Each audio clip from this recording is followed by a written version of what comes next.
Tiens, mais on pourrait se présenter même si on attend encore, je crois, deux, trois personnes individuellement. Alors, Monsieur Cornell, puisque tu as commencé, vas-y, qu'est-ce qui te fait sortir de Molenbeek le soir? Donc je suis vice-président de l'association française transhumaniste Technoprog et co-président de l'association HEALS, Healthy Life Extension Society. Et donc mon intérêt principal les 2 prochains siècles, c'est la question de longévité. Donc c'est pour ça que dans le petit exposé, quand ça commencera officiellement, Marc parlera du transhumanisme en général et moi des choses importantes, à savoir la longévité. Voilà, et Didier est juriste de formation. Pas un biotechnicien, pas un spécialiste de nanotech ou quoi que ce soit. Et moi, pour faire la paire, je suis historien de formation.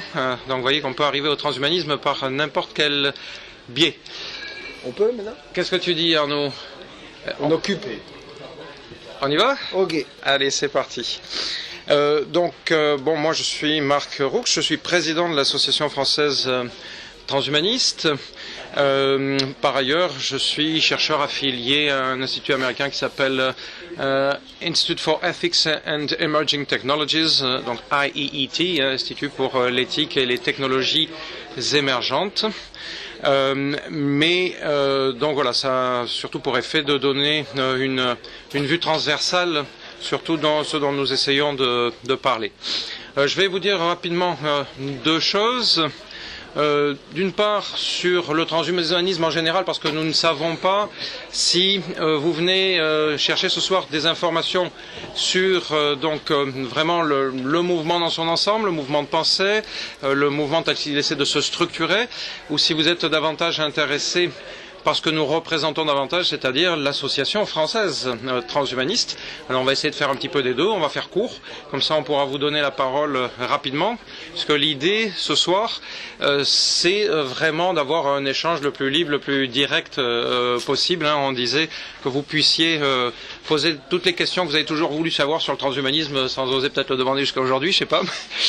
Donc voilà, c'est surtout ça, et comme ça qu'on essaiera de fonctionner. Très très rapidement, donc pour rappeler les bases, transhumanisme, il y a plusieurs définitions que vous avez peut-être déjà rencontrées sur Internet par exemple. Donc vous trouvez sur Wikipédia et à différents endroits, sur le site de l'organisation internationale Humanity Plus, cette idée que, eh bien, avec les technologies convergentes depuis une trentaine ou une quarantaine d'années, technologies principalement qui sont donc les nanotechnologies, les biotechnologies, les sciences et technologies issues du monde de l'information, donc l'informatique en général, à l'intérieur duquel on peut plus ou moins mettre la robotique, l'intelligence artificielle, etc. Et puis également ne pas oublier les sciences et les technologies liées à l'étude du cerveau, donc la cognitique, on dit parfois, donc les sciences cognitives.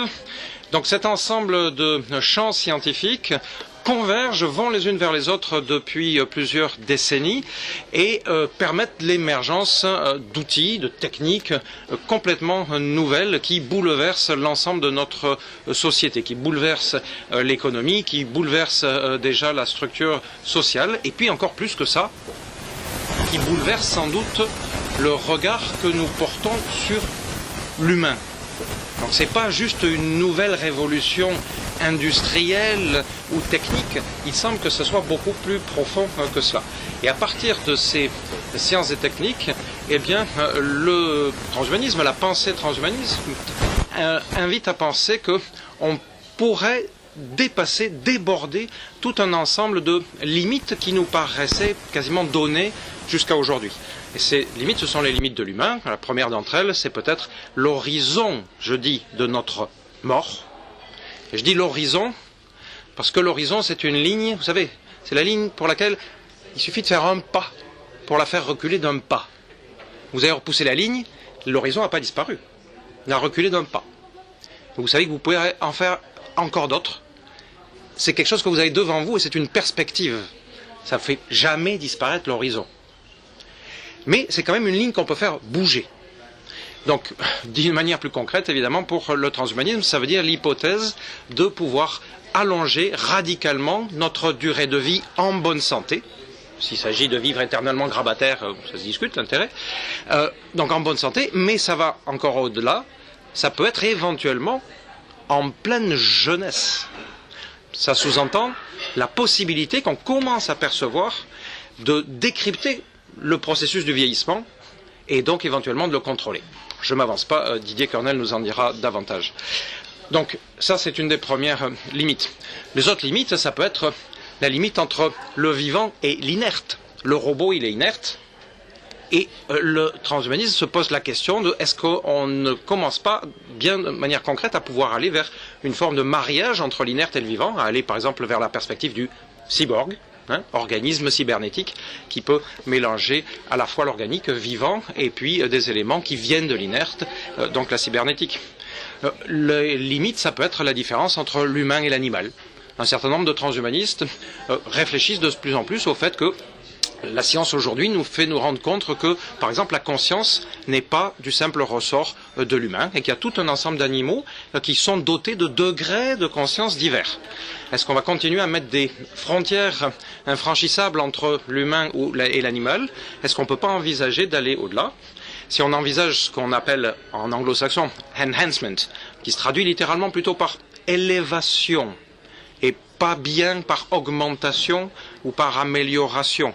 Mais si on réfléchit à la perspective de enhancement, est-ce qu'on ne pourrait pas à un moment donné réfléchir à l'idée d'amener des animaux, ce que nous considérons comme des animaux aujourd'hui, à des niveaux de conscience par exemple supérieurs? Ça fait partie des hypothèses du transhumanisme. Donc vous voyez, encore une frontière qui est mise en question. On pourrait décliner encore d'autres frontières. La frontière des genres, par exemple, est une frontière sur laquelle les transhumanistes réfléchissent également. Homme-femme, est-ce que c'est une construction sociale? Est-ce que c'est une construction naturelle indépassable? Qu'est-ce que le transhumanisme a à dire à ces sujets-là? Donc le transhumanisme réfléchit dans toutes ces directions-là et effectivement ça a de quoi donner parfois un peu le tournis. Allez, je rajouterai encore, histoire d'avoir vraiment un abysse assez conséquent devant soi, que le transhumanisme, la pensée transhumaniste, englobe également la perspective à très long terme, c'est-à-dire par exemple la perspective de la découverte spatiale sur le très long terme, et avec les implications que ça peut avoir pour l'humain, même au niveau biologique. Donc, je parlais de cyborg tout à l'heure. Très rapidement, je rappelle que le mot cyborg à l'origine, c'est un terme qui a été inventé par messieurs Klein et Kleins, un Australien et un Américain, qui réfléchissait, auquel la NASA avait demandé de réfléchir dans la perspective des premiers voyages spatiaux pour aller sur la Lune, pour commencer par sortir de l'atmosphère terrestre. Et ils avaient proposé de considérer que pour qu'il y ait un organisme vivant qui y arrive à s'extraire de son milieu naturel de cette manière-là, en fait, il allait falloir le considérer comme autre chose. Il allait falloir considérer que la machine qui allait lui permettre de vivre et lui-même constituerait une espèce d'organisme en soi. Et que c'était un organisme qui était ni complètement purement organique, ni un organisme purement machine, que l'un allait dépendre de l'autre. Parce que la machine ne pouvait pas fonctionner à ce moment-là sans les commandes données par l'humain organique, mais l'humain organique ne pouvait pas survivre dans ce milieu absolument étranger sans la machine qui l'entourait. Et donc c'était ça l'idée de départ du cyborg. Eh bien, les transhumanistes n'évacuent pas du tout cette perspective-là, elle est encore présente, et ils ont même tendance à dire qu'on a un peu oublié ces dernières décennies cette perspective à long terme-là, et qu'il est important de la garder, de la refaire vivre, parce qu'on se permet de regarder très loin dans le passé, on doit se permettre de regarder très loin également dans le futur.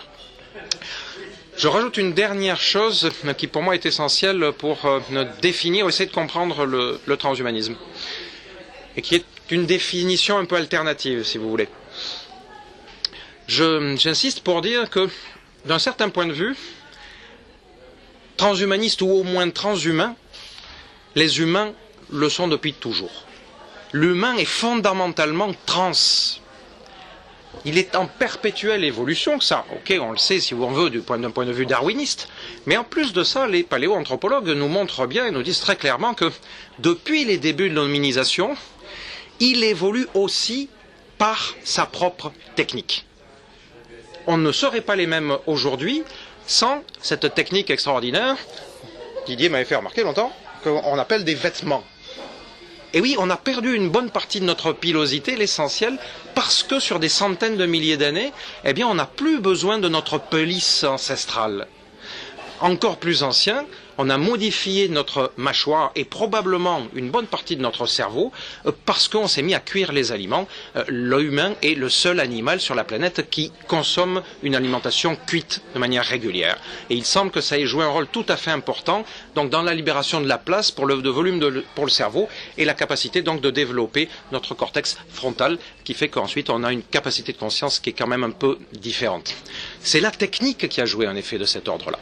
Et ça ne s'est pas arrêté là. Quand on est passé bien plus tard à l'agriculture et à l'élevage, on s'est mis à manger des choses différentes qui ont transformé également notre métabolisme, nos capacités de digestion, etc. Une fois de plus, la technique a modifié notre biologie. Plus récemment, et ça on n'en voit pas les effets à court terme, la massification des vaccins, qui est une technique qui modifie de manière irréversible quand vous avez fait suffisamment de vos rappels sur un certain nombre en tout cas de vaccins, c'est pas tout à fait tous les vaccins, mais quand vous avez fait tous vos rappels, eh bien votre système immunitaire, et c'est quasiment pour l'ensemble de votre vie, il est modifié. Aujourd'hui, pour les vaccins les plus basiques, c'est 70% de la population mondiale qui est concernée. Et pour un grand nombre de vaccins, c'est 90% de la population mondiale, bien heureusement à mon avis, qui est concernée. Si on continue cela sur encore des siècles, eh bien, on peut s'attendre à ce que notre biologie, au niveau génétique, au niveau héréditaire, finisse par en être touchée. Donc on est transhumain par nature, de ce point de vue-là. La différence, alors on dit, mais alors le transhumanisme, on n'en rien fiche, quoi. Donc, si on voit les choses comme ça, on a toujours été transhumain, tout va bien, on va juste continuer. La différence principale, à mon avis, c'est d'une part que la convergence technologique dont j'ai parlé tout à l'heure commence à nous permettre d'agir de manière rapide et invasive dans cette modification, et surtout, depuis peu, nous avons commencé simplement à en prendre conscience. C'est-à-dire jusqu'à présent, Homo habilis, quand il commence à cuire ses aliments, son objectif, c'est pas de transformer la forme de sa mâchoire pour développer son cortex. Quand on commence à s'habiller, pareil, on n'a pas l'intention de perdre des poils. Mais aujourd'hui, on peut choisir, on peut se rendre compte de notre capacité, et donc nous nous retrouvons en situation de responsabilité. Qu'est-ce qu'on va en faire de tout ça? Est-ce que tout est bon à prendre? Est-ce que je vais répondre oui, tiens, j'ai telle nouvelle technologie qui me permet de peut-être me transformer de manière tout à fait importante. Je prends systématiquement oui, non, pourquoi? Nous nous retrouvons devant la question éthique. Je pense que le transhumanisme, c'est d'abord le résultat de cette prise de conscience et donc de cette responsabilité nouvelle. À partir de là, évidemment, on peut avoir différentes attitudes. On peut être systématiquement dans le négatif et on veut de rien. Et on se met dans la peau d'une espèce d'amish, j'ai envie de dire. Vous connaissez ces communautés, notamment en Amérique du Nord, il y en a aussi en Europe, qui ont refusé la technique, les nouvelles technologies, une nouvelle technique depuis à peu près le XVIIe siècle. C'est d'ailleurs très bien qu'il puisse y avoir des communautés de amish, il paraît qu'ils sont de plus en plus nombreux.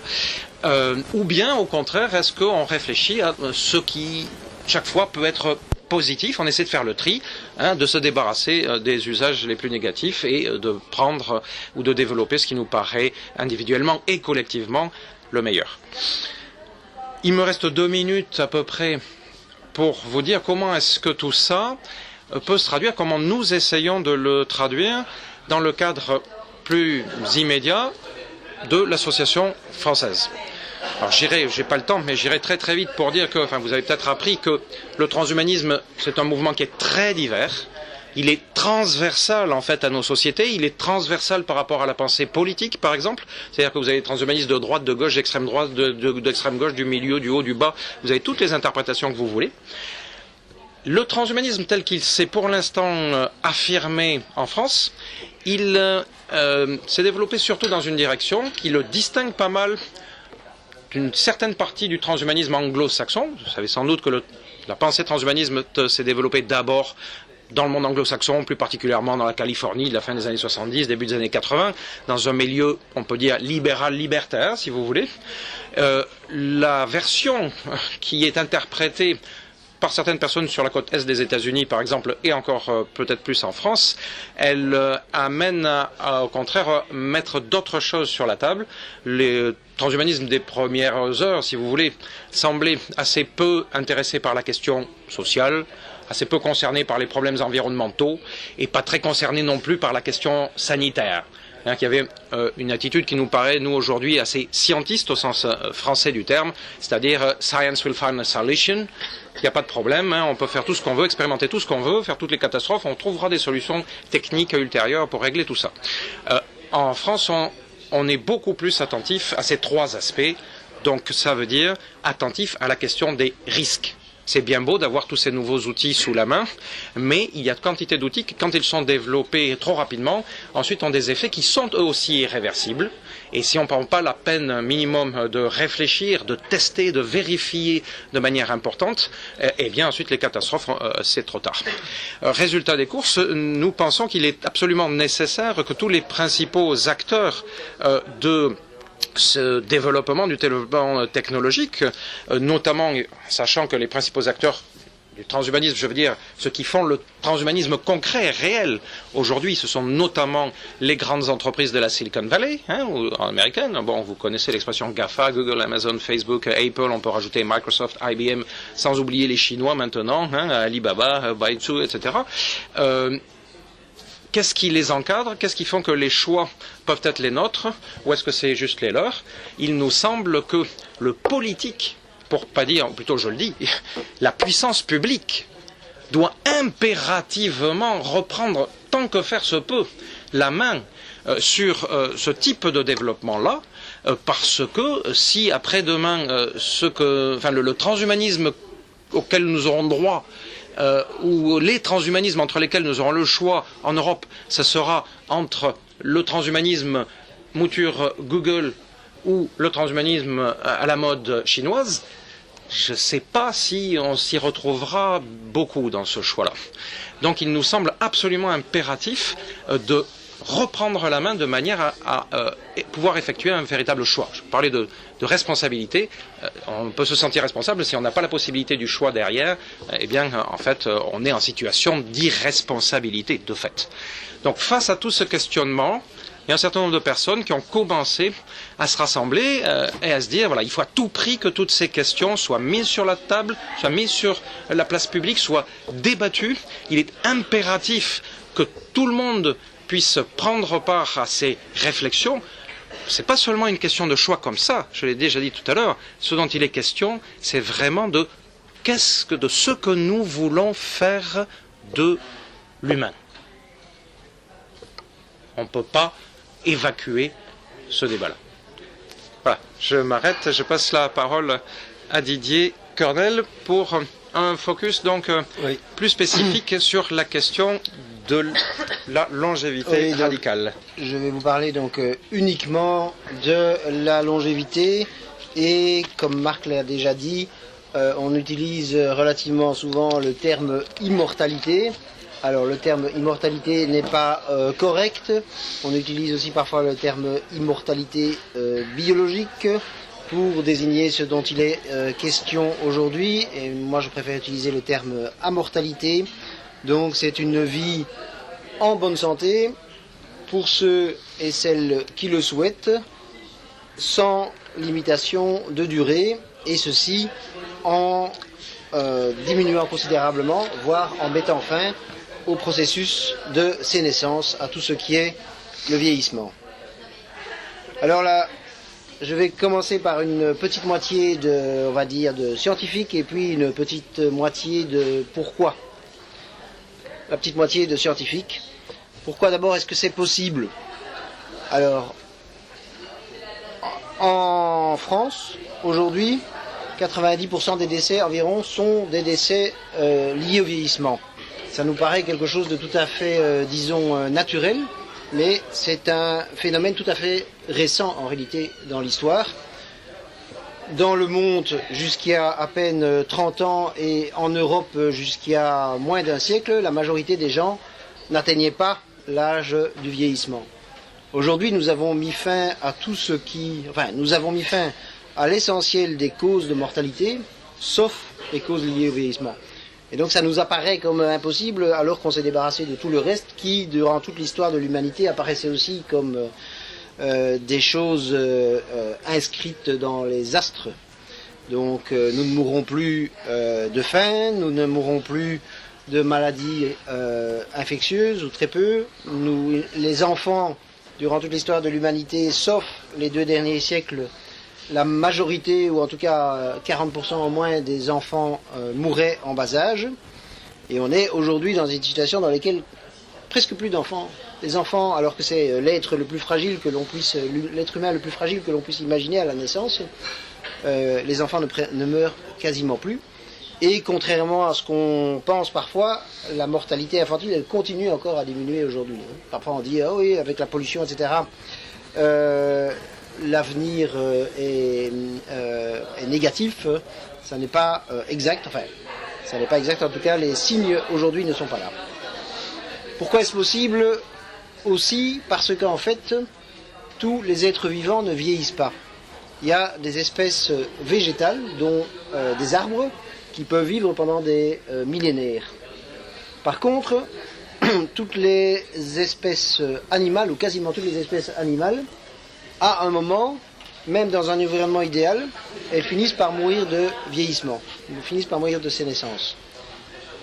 C'est dû à de très nombreux éléments, mais en tout cas c'est dû très certainement au patrimoine génétique, à l'ADN. Et ce que l'on sait, c'est que des espèces biologiquement proches, donc avec des ADN très probablement très proches aussi, ont des durées de vie très différentes. Donc pourquoi est-ce que c'est possible? Parce que c'est possible, on est de plus en plus performant en matière de thérapie génique. C'est possible donc, en changeant un peu le gène, d'avoir une durée de vie plus longue. Maintenant, pourquoi est-ce que c'est difficile, et même extrêmement difficile? Là, il faut faire la distinction entre la durée de vie moyenne et la durée de vie maximale. La durée de vie moyenne, vous savez presque certainement tous qu'elle s'accroît considérablement, à peu près 2 à 3 mois par année. Bon, parfois il y a des petites variations, donc on a beaucoup parlé en France il y a un peu plus d'1 an de la diminution, mais on a beaucoup moins parlé en France de la réaugmentation cette année. Mais donc, bon an, mal an, dans le monde, on gagne 2 à 3 mois de durée de vie moyenne. Mais par contre, la durée de vie maximale, celle-là, depuis des décennies, et même on peut dire d'une certaine manière depuis 2000 ans, elle ne progresse quasiment pas. La première personne dans l'histoire qui a atteint l'âge de 100 ans, c'était probablement durant la Chine ancienne, ou alors durant les périodes, il y a 25 siècles, en Grèce. Et la personne qui a vécu le plus longtemps dans l'histoire de l'humanité, c'est Jeanne Calment. Elle est morte il y a près de 20 ans maintenant, à 122 ans. Et son record tiendra, par définition, au moins pendant 25 ans, puisque la personne la plus âgée au monde aujourd'hui n'a que 117 ans. 115 ans, mais bon. 117 ans, non. Comme ça fait pas 25 ans. 117 ans, Oui. pour 122, ça fait donc 5 ans, et on est en 2017, ça fait donc 25 ans. 117, aller à 122. Oui, 1997, 2017. Je suis pas Donc, et mathématicien, forcément, il se passera encore 5 ans. Bon, C'est- je vous prie d'excuser. 117, la personne la plus âgée dans le monde aujourd'hui À a 117 ans, 117. Pour aller à 122, ben, il y a 5. 5 ans. Donc, Et donc entre c'était il y a 20 ans, Oui. donc ça fera 25 ans avant que le record soit battu. Ah, entre les deux, pardon, Ok. excusez. Bon, Entre les deux records. ceci n'est pas très important, donc... mais j'avais raison. Donc ça, c'est la raison pour laquelle ce sera difficile. Donc, pour dépasser cette limite, il y a très peu de gens dans le monde qui ont plus de 110 ans, et encore moins plus de 115, donc c'est vraiment 1 ou 2 personnes, et 110 ans c'est quelques centaines de personnes. Donc pour dépasser cette limite, il faudra réellement des progrès assez radicaux en matière médicale. Alors comment est-ce qu'on va y arriver? Évidemment, je ne vais pas vous faire un exposé médical et de recherche scientifique développé, mais je voudrais juste donner quelques pistes. Donc il y a d'abord les thérapies géniques. je vous ai dit, et pour ceux qui étaient au Forum européen de bioéthique, les technologies, entre autres CRISPR-Cas, ont été décrites. Donc normalement, Madame Charpentier devait venir, mais c'était c'était des gens qui remplaçaient, mais ça décrivait. Donc les thérapies géniques, on comprend de mieux en mieux notre patrimoine génétique et on arrive de plus en plus facilement à effectuer des modifications de ce patrimoine génétique, y compris des cellules qui sont déjà, des cellules de notre propre corps qu'on peut réinjecter, qu'on peut réintroduire. Et donc, par thérapie génique, on est déjà arrivé à vaincre un certain nombre de maladies et on pourra aller plus loin et on peut imaginer d'aller plus loin dans le domaine de la longévité. Second domaine, le domaine des nanotechnologies. Donc c'est plus lointain, mais donc c'est les technologies à l'échelle du milliardième de millimètre, où on pourrait un jour créer du milliardième de mètre, où on pourrait un jour créer des micro-robots qui peuvent éliminer les virus, qui peuvent détruire les cellules qui sont des cellules sénescentes, et qui peuvent également remplacer un certain nombre d'organes du corps. Alors il y a aussi le domaine des produits, mais je suis moins optimiste. Donc les produits, depuis l'aube de l'humanité, un des tout premiers récits de science-fiction, on peut dire de science-fiction, un des plus anciens textes littéraires et quelque part un récit de science-fiction, c'est l'épopée de Galgamèche, dans lequel le héros cherche la plante qui permettrait une vie sans limitation de durée, la plante de l'immortalité. Donc c'est une recherche déjà de substances. Mais les substances, ça permettra probablement de gagner quelques années, mais pas de gagner, d'avoir des gains tout à fait considérables. Et puis il y a de nombreuses autres pistes, les imprimantes 3D dans le domaine médical, tout ce qui est création d'organes, on pourrait même imaginer des sortes de clones, mais pour une partie du corps. Et puis alors, dans un autre domaine, au point de vue des développements informatiques, nous progressons considérablement, évidemment, et cela signifie notamment qu'au niveau de ce qu'on appelle l'intelligence artificielle de plus en plus large, voire un jour générale, on a des applications, notamment une application par IBM Watson, qui est probablement le système d'intelligence artificielle le plus développé aujourd'hui, qui fait des recherches dans tout ce qui est diagnostic médical, mais dans lequel nous pouvons imaginer, et petit à petit on commence à y réfléchir, que ce soit aussi réellement pour de la recherche prospective dans le domaine de la santé et plus particulièrement de la longévité. Voilà, ça c'est pour l'introduction sur comment. Maintenant l'introduction sur pourquoi. Alors moi je commence un peu dans l'inverse. Parfois je me demande vraiment, donc le but est de permettre à celles et ceux qui le souhaitent de vivre dans une santé sans limite, on va dire, une vie beaucoup plus longue en bonne santé, pour ceux qui le souhaitent, et comme on l'a déjà abordé tout à l'heure, en rendant ceci accessible au point de vue financier aussi à tous. Parfois, ça m'échappe quasiment, comment ça se fait qu'on peut être contre cela. Et en fait, parfois, les gens disent « Ah, mais évidemment, nous ne pouvons pas être contre cela ». Et puis ils ajoutent « Oui, mais il n'est pas question que les gens vivent plus de 150 ans ». Alors qu'en fait, on ne peut pas, il faut choisir. Soit on met fin à une maladie liée au vieillissement, que, en fait, je dis souvent, vous ne souhaiteriez pas à votre pire ennemi si vous pouviez le lui éviter, et même pas à votre belle-mère. Ça, je dis parce que ma belle-mère a la maladie d'Alzheimer. Donc, c'est quelque chose d'absolument insoutenable et inacceptable, mais c'est aussi quelque chose d'absolument inévitable. Et donc, pourquoi est-ce que les gens se disent, en fait, c'est bien de vieillir? Mon analyse, et l'analyse de pas mal d'autres personnes d'ailleurs, c'est dans un environnement dans lequel il n'y a pas le choix, il faut rendre ce qui est inéluctable et qui n'est pas bon comme quelque chose de globalement positif. Et donc, l'être humain le cerveau étant l'organe le plus extraordinaire de l'univers connu, a la capacité de créer, de transformer, et pas seulement la capacité religieuse, mais la capacité de manière générale à transformer quelque chose d'atroce, en fait, en quelque chose de positif. Et donc, il y a 2 siècles, c'était la mort des enfants qui était quelque chose de logique, d'acceptable, voire de souhaitable. Et aujourd'hui, c'est la mort par vieillissement, parce qu'on n'arrive pas encore à y échapper. Mais maintenant, peut-être que vous dites, oh non, il y a 2 siècles, personne ne s'opposait à ce qu'on mette fin.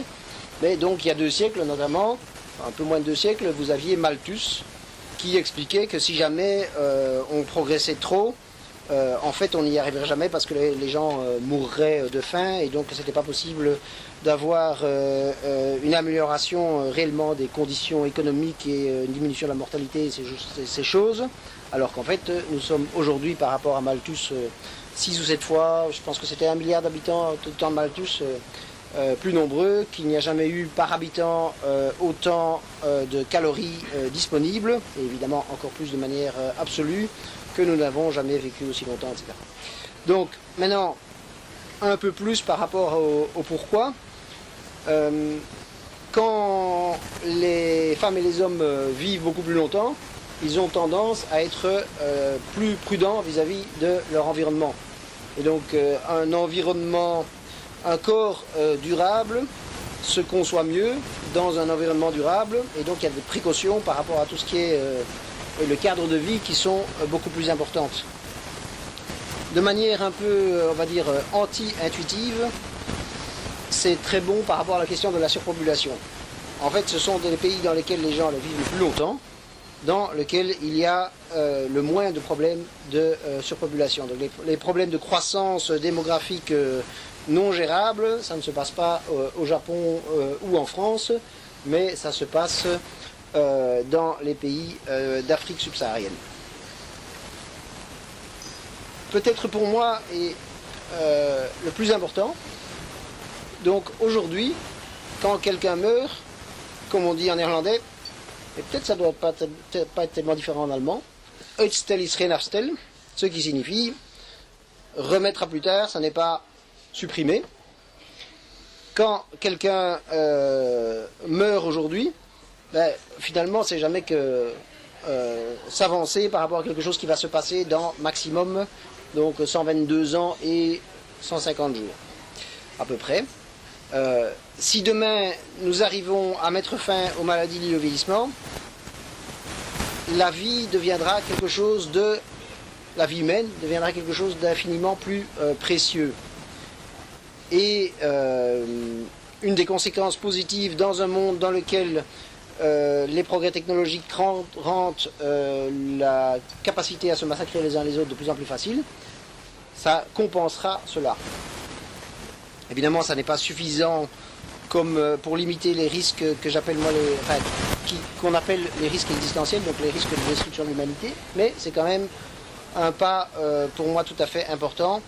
Et donc je fais une petite discrétion pour dire que je pense que tu n'as pas vraiment parlé, ou je sais pas, mais enfin que pour moi, ça c'est, je fais tout le côté, on va dire, positif, le plus positif du transhumanisme, mais du côté le plus négatif des progrès technologiques qui a tous les risques et qui mettent en danger l'humanité. Et ça vaudra peut-être la peine dans le débat d'en parler un petit peu. Mais donc je fais cette petite digression.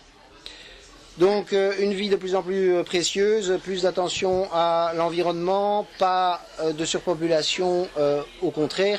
Et puis il y a les côtés simplement économiques. Qu'est-ce qui coûte au point de vue social dans l'avancée en âge? Contrairement à ce qu'on pense relativement souvent, c'est pas le fait de devenir vieux, c'est le fait d'approcher la date du décès, parce que là il y a un mécanisme de dégradation de plus en plus fort et qui a un coût considérable pour la sécurité sociale. Donc dans ce domaine-là, comme dans d'autres, prévenir vaut mieux que guérir, et si vous arrivez à des thérapies qui permettent de ne plus vieillir, au point de vue du bénéfice économique, c'est tout à fait considérable. Ce qui nous amène à la question 1, là je fais la question que certainement certains d'entre vous poseraient et la réponse. est-ce que vous ne craignez pas que ce soit uniquement pour les riches? Non. Mais alors pourquoi est-ce que je ne crains pas que ce soit uniquement pour les riches, avec des nuances sur lesquelles je reviendrai? Parce que si demain, ce ne sera pas comme ça, mais imaginons que demain on trouve la thérapie qui permet une vie en bonne santé beaucoup plus longue, sans limitation de durée pour ceux et ceux qui le souhaitent, la pression politique, sociale, éthique, mais aussi économique, pour que ce soit accessible à tout le monde, sera telle que ça ne sera pas envisageable d'y résister. Et puis il y a aussi, pourquoi est-ce que ça sera à, on va dire, moyen terme pour tout le monde? Parce que, donc moi je suis suffisamment, quand j'étais jeune et de gauche, je me dis toujours, maintenant je suis vieux et de gauche, donc ceci, certains, non j'exagère un peu, ceci à 25 ans, certains de mes camarades disaient, ah mais il ne faut pas se battre pour que ça soit plus, je sais pas, plus accessible, parce que de toute façon, ce sera toujours pour les riches. Et donc, comment dire, d'un point de vue théorique, on aurait pu comprendre, puisque là, derrière, il y a des milliards et des milliards d'euros de recherche. Créer un objet comme ça, il y a 10 ou 20 ans, ça aurait coûté des millions d'euros, mais aujourd'hui, donc, c'est 99 € pour celui-ci, un peu plus pour celui-là. Voilà. 99 € pour vous et 99 pour moi. Ok, donc, et quelqu'un disait il n'y a pas longtemps, j'aimais bien cette petite image, et en fait, pourquoi aussi est-ce que ça ne sera pas tellement cher? Ce qui sera cher, c'est tout ce qui est, on va dire, connaissances, techniques, technologie pour y arriver, mais pas après les produits. Parce qu'en fait, avec tout le respect qui vous est dû, hein, ce qui a, au point de vue des composants, ce qui est le plus cher dans cette pièce, c'est pas les 70% d'eau et le reste un peu de carbone et tout ça, c'est vos vêtements. Je veux dire, objectivement, les composants que vous avez, ça ne coûte pas tellement cher, et donc les composants pour des thérapies géniques, ça ne coûterait pas tellement cher non plus. C'est du carbone et quelques produits. Il n'y a même pas de, ou il y a très très peu de produits précieux qui est pourtant dans les smartphones. Ok. Ça, c'est pour le début d'exposé. Et alors maintenant, peut-être aussi une chose qui nous a vraiment frappé il y a peu de temps. Quand on écoute les interventions dans la presse, quand on écoute les interventions de spécialistes, on a l'impression que tout le monde, enfin non, que beaucoup de gens sont opposés à tout ce qui est transhumanisme et particulièrement à la longévité. Il y a eu un sondage qui a été fait par Swiss Life, donc compagnie d'assurance très active en France malgré son nom. Et donc je vous lis la question exactement. Donc le titre c'est le jugement porté sur le transhumanisme et je vous lis toute la question, c'est un peu long mais faisons-le pour être sûr d'objectivité. Aujourd'hui on parle en médecine de transhumanisme ou d'hormones augmentées, ce qui signifie que les progrès en médecine permettront à l'avenir d'augmenter fortement la longévité des hommes via par exemple des implants rétiniens électroniques pour redonner la vue, des prothèses intelligentes, des organes artificiels, etc. Diriez-vous que ce type d'évolution est une bonne ou une mauvaise chose? Et donc considère que c'est une mauvaise chose 26%, dont 5% une très mauvaise chose, et considère que c'est une bonne chose 72%, dont 12% qui considèrent que c'est une très bonne chose. Donc en fait, ce que vous voyez probablement le plus souvent dans les médias, sur Facebook, etc. Vous n'y pensez pas, ça va être uniquement pour les riches, la planète va être surpeuplée, la vie n'a pas de sens si on ne meurt pas, et toutes ces choses pour lesquelles j'ai le plus grand respect lorsque je l'entends exprimer, mais parfois ça diminue un peu, parce que quand je l'entends 14 fois, ça représente apparemment, en tout cas d'après ce sondage, mais il faut voir, un sondage c'est un sondage, une toute petite partie de l'opinion publique. Mais peut-être encore une toute dernière chose avant d'arrêter pour cette partie introductive et de passer à la partie la plus intéressante, les questions-réponses. Donc, il y a beaucoup de choses qui apparaissent, encore, donc je reviens à ceci.